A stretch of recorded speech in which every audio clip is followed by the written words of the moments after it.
I think just understanding that process was really important. And that, I spent several hours going through that and really understanding the ins and outs.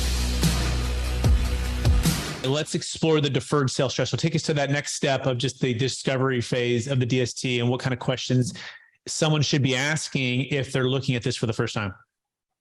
Yeah, great question. It was very foreign to me when I first learned about it. And even the legal docs are very extensive. Now I have a legal team, like many of them. I spend way too much on them, but love them to death. I had them double check it. So that checked out.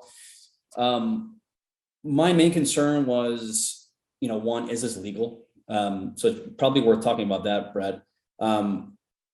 I think the structure of how it works is pretty important, and it can quickly become complex, but at the end of the day, understanding that piece, which is essentially you're giving up ownership to an entity that you still kind of own, and then you're borrowing from the entity to use those funds for something else, right?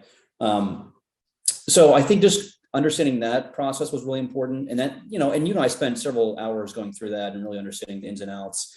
So that was helpful, because on the outside, it does seem complex. It almost seems too good to be true, but there are some costs to it. There are some, some things that you have to do. Like we just did our accounting for this year and sent you over our K1s and all of that. So there's some work. It's not, 100% perfect world, but it's overall fantastic. So.